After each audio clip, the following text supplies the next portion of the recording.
What's up, guys? Welcome to another episode of the Halo Effect podcast. This episode will be talking about the book by David Dita, The Way of the Superior Man. If this is a book that you've never heard of before and you are a guy, you definitely got to pick this book up. There's a ton of valuable information on how to navigate relationships between the opposite sex, men and women, masculine and feminine energy, and a bunch of other stuff. And so I've read this book twice in the audio format, and I read it once in a physical format. But it's a book that I came across that was recommended by Nipsey Hussle. I was actually watching an interview of his, a couple years back, and he was on a radio show, and he was talking about the book. And so I was always open minded for a couple years now when it comes to books. And whenever somebody mentions a book, especially somebody the caliber of who Nipsey was, I looked into it, and it was a great book. It's been a great book. It's been a great read so far. I've gotten a lot of valuable information from it. And so today I'd like to go over a brief synopsis of it. And honestly, I've been having conversations with people about this book. It's been popping up in conversations a lot lately, especially with women. I actually recommend this book to women for women to read, and also my male friends. And I was talking with my assistant, and I feel like part of what I want to do with this podcast is talk about healthy masculinity and what that looks like and what I believe that looks like and what that is. I come from, I'm a Mexican guy. I'm a Mexican male. I come from my father's Mexican, and so we know about machismo. We know about pride. We know about all that good stuff, being tough, and I still believe in some of those things. Don't get me wrong. I do believe some of those things can inhibit the growth of a person, can inhibit relationships, can come across as, that popular word that everybody uses these days, which is toxic. I do believe that, that way of being can be toxic in relationships and life in general. However, there are things that I do believe in, when it comes to masculinity that are old school, that in this day and age, like, people are demeaning, people are just talking bad about, essentially. And I hope that in this episode I could share my 2 cents as far as how I feel about masculinity, what I think masculinity is. And I think the synopsis of this book is going to help with that, and also serve as a great book recommendation, especially to all the guys out there that want to take themselves to the next level, want to become top business owners, top CEOs, top fathers, top coaches, whatever it is. And that's the type of audience that I want to listen to my podcast. People that want to be the best men that they can be, that want to dominate their lives, their work, relationships, and not dominate in the sense of controlling. I think that especially in this day and age, I have to be very mindful as far as what words I use, which kind of sucks, but I also just use them. But in this sense, um, bring clarity and be responsible over my words as far as what I mean by dominate. I don't mean dominate in the sense of controlling, which is probably what some people may, think when they hear the word dominate. I mean dominate as far as being the best, being the absolute best that you can be in a particular field, whether that's work, whether that's family, whether that's sports, whatever it is that you do. I believe in being the best at whatever it is that I do. And I've been this way since I was a kid. I want to be the absolute best at. And I don't think there's anything wrong with that. I think that not wanting to be the best at what you do is the problem. Especially me with being in real estate. This is a field that is very competitive. It is a field that people expect a lot from you in this field. And there's some people that don't take this field too seriously, and it hurts the industry as a whole. And so I believe that if I'm not the best at what I do, I'm doing myself a disservice, I'm doing my clients a disservice, I'm doing the industry a disservice, and I don't want to be that person. And so I just like to focus on being the absolute best that I can do, whatever it is that I do. And that's what I mean by dominate. And that gives me confidence, that gives me motivation, and it inspires me. It gives me something to, work towards. And that's something that I appreciate. And that's something that I need in my life. All right, so we'll get straight into the book here, The Way of the Superior Man. So, quick synopsis of this book. One of the most important things that this book talks about is the differences between masculine and feminine energies, which I believe to be true. And I think there's no doubt that there's two different types of energies, right, in this world.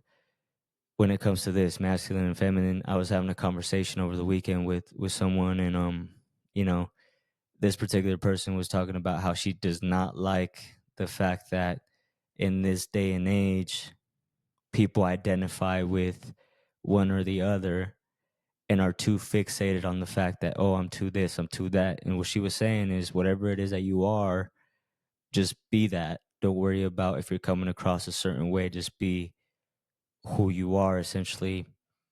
There's nothing wrong with, you being a feminine man or you being a masculine woman. And I see where she was coming from. I do think, however, that biologically men are meant to provide, and even energetically men are meant to provide and uh penetrate, right? That's why we have certain biological, body parts to us. And feminine are meant to nurture, and feminine are meant to receive, you know and I look at things that way, right? There's just no way around it. It's biological. Men create testosterone, women create estrogen. There's no way around that, you know? And I by no means would dismiss a man that is feminine or a woman that is masculine. I feel like we see that all the time. However, I do think that if we stick to the traditional, roles as far as energies and gender roles, there is a lot of fruitful things that can come out of that, such as, healthy families, healthy kids. Not saying that if you don't have a traditional relationship between a man and a woman who are both equally balanced in their energies, that you can't have families that are happy and children that get raised and are, healthy and fully functioning people. I'm not saying that. What I'm saying is that I do believe that in the traditional sense, with men and women coming together and two partners coming together that are equally balanced in their energies, especially, a man being masculine and a feminine being feminine as their dominant energies, I do feel like that you create people and kids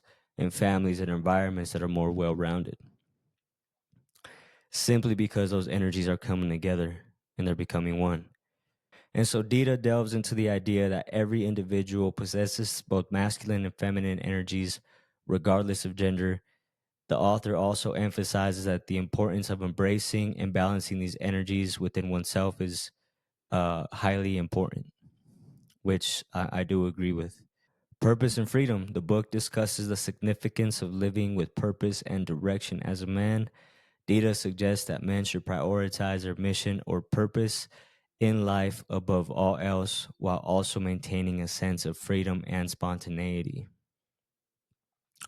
So this goes back to the masculine energy, the masculine drive to want to have purpose and freedom in what they do. Me as a man, I'm very focused, I'm very driven, I'm very, on task, on point. That is how I feel at my best. That's how I feel most focused. That's how I feel most connected with myself, with my environment, with life in general. It's just having a sense of purpose and a sense of direction. In this book, David Dita talks about how the opposite of that, the feminine energy, at its core, is not like that. He references feminine energy sometimes as being like the ocean, having waves of emotion back and forth. And it's very typical. Like if you're a dude and you've been in a relationship before, or even if you grew up around women like I did, you know and understand that women can be very emotional at their core. Now, sometimes what happens with women is that, from what I've seen, is that if they have bad experiences with their father, or if they have bad experiences with men, they tend to shut that energy off and put on more of a masculine energy to be able to protect themselves and get what they want and not be hurt again. And this is something that happens often, that I see often. And so I do think that as a man, it is very important for us to provide. It is very important for us to have a sense of direction so that women around us feel safe. And that provides a level of financial security, physical security, mental and emotional security as well. Authenticity and presence. The author emphasizes the importance of authenticity and being present in every moment. He suggests that men should learn to express themselves honestly and openly without fear and judgment or rejection, without fear of judgment or rejection. And this is a very important topic. I was just having a conversation with somebody else this weekend, and we were talking about vulnerability. And it's funny because I just saw Jay Shetty, who has a very powerful podcast. Um, it's called On Purpose, and he talks a lot about mental health and you know s- things that we need to talk about as people, right? And so he just had Michael B. Jordan on the podcast, and they were talking about, or Michael B. Jordan was talking about the fact that vulnerability is a strength. Vulnerability is not weakness. And that's kind of what this is alluding to, what David Deida is alluding to in The Way of the Superior Man. Oftentimes what I have found is that women crave that vulnerability from men. Sometimes as men, I feel like we shy away from that because, we think that if we are vulnerable, we are weak. We don't want people to really see us how we truly feel, how we truly are, how we truly think. And so we don't express ourselves. We don't share our vulnerabilities. And sometimes too, I think there's a misconception where men think that, or maybe people think that, in order for you to be vulnerable, you have to cry or you have to look a certain way. And that's not the case. Vulnerability simply is stating where you are at internally, stating what you think, sharing that with people. And that in turn opens up, a two-way conversation. It builds trust. It allows people to see you for where you are at the moment. Now, it doesn't mean that you are that as a person, that you are that as a man. Sometimes we go through certain stages and seasons in our lives, and that's all right. That's completely normal. We have emotions too, and it's important to sit within those emotions, acknowledge those emotions, express those emotions, because when we do those things, then we start healing from those emotions, and those emotions and experiences and thoughts start healing us, and they start taking us to the next level. It has been in moments when I have shared what I was feeling, what I was thinking, that breakthroughs came. When there was moments where I didn't know what direction I was going to go, I didn't know if I was thinking or feeling the right things. Once I expressed those things, I was able to get clarity. I was able to get revelation. I was able to get direction as far as what I needed to do with my life. And so, what I really want to express in this episode is the fact that, if you are a man, being vulnerable is one of the strongest things that you can do, because being vulnerable, when you are vulnerable, you're putting everything on the table. When you are vulnerable, you are essentially telling people, like, this is it, like, these are my cards, this is who I am, this is where I am, and there is nothing that you can do, there is nothing that you can say, there is no judgment that is going to shake me, that is going to break me, because at the end of the day, I know who I am. And that's how I see vulnerability. And how I also see vulnerability is my strength being practiced, my strength being shown, so that other people can draw courage from that strength. Because when you are vulnerable, people draw strength and confidence from that. When you put yourself out there, it inspires other people to do the same. And so all the while, you are being purposeful, you are being driven, you have direction. David Deida talks about maintaining freedom and spontaneity to be able to kind of balance that a little bit, because that is important. It's okay to have fun with life. It's okay to be spontaneous. It's okay to be free within yourself and do things that make you happy. All right, point number 4, David Dita explores the dynamics of sexual energy and attraction between masculine and feminine partners. He suggests that maintaining sexual polarity is crucial for sustaining passion and intimacy in relationships. Sexual polarity is very important from what I've gathered here and my personal experience as well.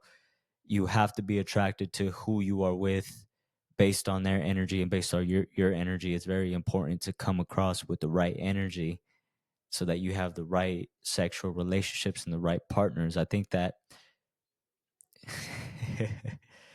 I think that obviously sex is a part of our life. It's a basic necessity that we all need. Some people are going to disagree. I grew up in religious circles that preach, wait until marriage to have sex, to each their own. So I do believe that sex is a spiritual experience. I feel like, we all need sex. We're grown, right? There's things that happen, hormones, and, that act within itself, I feel like brings a lot of freedom, a lot of just, creativity. It reduces stress. Like, I'm sure there's a bunch of, benefits that and facts that I don't necessarily know about. All I know is that it's good. And so, you know, I like how the book talks about sexual polarity. Point number 5 is challenges and growth. The book encourages men to embrace challenges and difficulties as opportunities for growth. Dita emphasizes the importance of facing fears and stepping out of one's comfort zone to reach one's full potential. And this is something that I've talked about and touched upon in the podcast as well, is just the importance of stepping outside of your comfort zone, the importance of doing something that you've never done before. I'm actually facing this myself right now. I've hired my first assistant, and I think I made a podcast episode about this as well a couple episodes back. But I hired my first assistant. We've met a couple times already. This is the second month we're working together. And sometimes I find myself, especially when we're meeting, in situations where everything seems new to me, and I'm aware that this situation is stretching me, and it's asking and requiring a brand new me, a brand new person, a brand new man, a stronger man, a better leader, for me to be able to have this relationship with my assistant and we get to the same goal. And sometimes it feels uncomfortable because I'm used to working on my own. I'm used to controlling things and having things a certain way. And, obviously to be able to work with somebody, you have to release control. You have to release what you're used to and embrace new thoughts and new ideas and, manage the relationship. And so the important piece for me is that I was able to be aware of the fact that that was uncomfortable, but I'm also in the middle of it. I'm also embracing that discomfort and I'm digging into it and I'm asking, like, how can I be better from this situation? How can I be a better leader? How can I be a better man? What types of questions do I need to be asking? What do I need to be saying? You know, and everything starts with awareness. Everything starts with you asking questions as far as, what do I need to do to be better? That is how my brain naturally operates. Actually, that is not how my brain naturally operates. That is one of the things and skill sets that I've been able to grow as I've, grown as a person, is understanding that the quality of my life is only going to improve as the quality of my questions improve. And to be able to grow within yourself or even grow relationships with others, you have to be extremely good at asking quality questions. Point number 6, relationships and love. David Dita offers insights into cultivating healthy and fulfilling relationships. He emphasizes the importance of communication, vulnerability, and mutual respect in intimate partnerships. Again, kind of goes back to relationships and love and having good communication, being vulnerable, having mutual respect with other people. And respect is something that is very important to us men. Women want to be loved. We want to be respected. That's how I feel. I want to be respected, and respect is the ultimate, I think, way to operate as a man, especially with other men, with people in the world. And so this book essentially offers a guide for men to embrace their masculinity, deepen their relationships, and live with purpose and authenticity in every aspect of their lives. And so I think that that's a very important point there at the end, is embracing who we are as men, embracing our masculinity. I think a lot of what happens is these days masculinity gets shunned. Masculinity is kind of like the black sheep of conversations. And there is nothing wrong, I believe, with masculinity, healthy masculinity, and being a man. And I think that unfortunately what is happening in society right now is that masculinity is being, what's the right word? Masculinity is being like watered down. Masculinity is being attacked. And that is causing people to maybe feel confused. That is causing people to, you know, just feel defensive, and maybe men not being all that they can be or all that they were created to be. And what I would say is just embrace it. Ways that I've embraced my masculinity are, for me, I love combat sports. I love combat sports, and that by no means makes me a violent person. That by no means makes me someone who's angry. That is how I channel my energy. That is how I take maybe some anger and release it. That is how my makeup and just genetics operate. And the insight that that has given me is that, and I believe in genetics and your ancestors, being a certain way. There's more to you than what appears on the surface in this day and age. You are ages and years in history of just DNA and people and things that have happened in the past. And so for me, I just have that in me, where I feel like I've been a warrior, like in a past life, or my ancestors have been into, battles or combat. And that's just, that it makes me feel good. It makes me feel free. It makes me feel alive. I love combat sports. I can't explain it.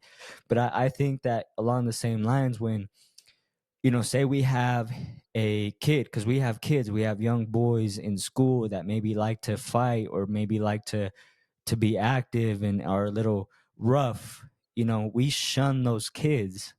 We shun those kids, and we think that there's something wrong with them, when maybe there isn't anything wrong with them, and that's what they like to do. That's how they express themselves. So why not create an environment that is healthy for them to do that in? Like, why not introduce boxing into the school system? Why not introduce martial arts into the school system, which I think would be super beneficial? There's a certain level of confidence that you get as a man when you know that you can hold your own, that you can fight, that you could take a punch, that you know how to protect yourself. And that is an extra layer and level of protection that you will provide to the feminine in your life. And when that happens, the feminine in your life is going to feel a lot more secure. So my point is, like, we all have, a DNA. We all have gifts. We all have things that we like to do that come natural to us. The other example that I could think of is I like to pay attention to kids that are drawn to certain things. For example, if I see a kid that likes to bang on things, what that tells me is that they like percussion, they like beat, they like tempo, they may be a perfect like drummer or something, right? And so I try to, especially with people, I try to see, like, how can we cultivate our gifts? How can we put ourselves in positions to embrace who we are? And that just goes back to embracing your masculinity. Do the things that make you feel good, make you feel free. Some guys like guns, some guys like hunting, fishing, sports, all this stuff. And there's nothing wrong with that. That is okay. Some people may look at, for example, the hunting example and say, well, animals and this and the environment and that. I mean, that's a whole nother conversation. I'm not gonna sit here and debate about that. And I think that those types of conversations work better with other people in the room as well. So I'll just leave that conversation for another day. But for me, where I am in my life is, fully embrace who you are as a person, because when you do that, you shed your light, you share your light, and that ultimately allows other people to feel confident. It gives other people the courage to be the same. And I feel like if we live in a world where more people are sharing their light, more people are being who they are at their core as people, it's going to be a better world. All too often, what happens is that we put masks on. We are a certain version of ourselves that we're really not. And at the end of the day, that doesn't make the world a better place. And so, wherever you are as a man in your masculine journey, continue to walk that, continue to ask questions, continue to embrace who you are and develop and grow. And if you know and feel that you are not in the position that you want to be as a man, that there's so much more for you, then lean into that and then do what feels right and seek and search and ask questions and surround yourself around better men as well. And that's going to make you a better man. I recently joined a men's group. We meet every Thursday night, and I've met with them once, and I could see how that's going to enhance my life and make my life better. And so, who you surround yourself with is probably the most important thing that you can do as a man. Your circle is really what's going to make you better. Your network is your net worth, going back to all these sayings, but all these cliches, but they are true. So surround yourself around powerful men, and you yourself are going to be a powerful man as well. And another piece that I wanted to talk about when it comes to this book, very interesting take on this topic. What the author talks about, he essentially encourages men, especially if you are a guy who always sought the validation of your father. I think it's very natural for us as boys, as men, to try to, please our father and want to get the approval of our father. Sometimes our fathers are not capable to do that for us. They're not mentally, emotionally capable. Maybe they're not physically capable to do that for us. But very important take on this book. David Dita essentially encourages men in this position to act as if your father has passed away. Now, very interesting take indeed. A lot of people may not agree with it. Um, I, however, do. I think it's a very powerful way to approach life. Once you lose that necessity to feel validated from your father, it opens you up and it frees you up to just be more and do more, and do the things that you like to do without any expectation or waiting for validation from your father. Now, don't get me wrong, I had a rocky kind of relationship with my father growing up. There was ways that I needed him that I feel like I didn't have him, and I honestly grew up just on my own for a large part of my life. I had my father, I felt like physically in the home, but I didn't have him sometimes mentally or emotionally. I taught myself how to do a lot of things by myself. And there was moments and times where I was resentful towards my father. However, one of the most important skills that I learned growing up is empathy. And the reason why I learned that is because, in moments and situations where I felt like I needed something from my father that I wasn't getting, I'd get angry, I'd get upset, I'd be bitter, I'd be resentful. But for some reason, I would always try to put myself in his shoes and situation. And that in itself showed me how hard his life was. That in itself showed me why he wasn't able to give to me what I needed. And so I've taken that tip from the book. My father is still alive, and I do as much as I can to show my father that I love him and I appreciate him. However, I also understand that I have to keep walking my life and I have to keep living my life in my path. My path is not my father's path. And I think that sometimes the mistake that we make as men is that we think that we have to walk in our father's path to get his validation, to get his approval, especially if we've never had it. And so it's important for us to know and understand that our path is our path, our life is our life, and we have to live it that way. And if your father is still alive, I highly encourage you to mend whatever relationship you have with him, because when you mend the relationship with your father, you'll be mending the relationship between you and him, and also him and his father.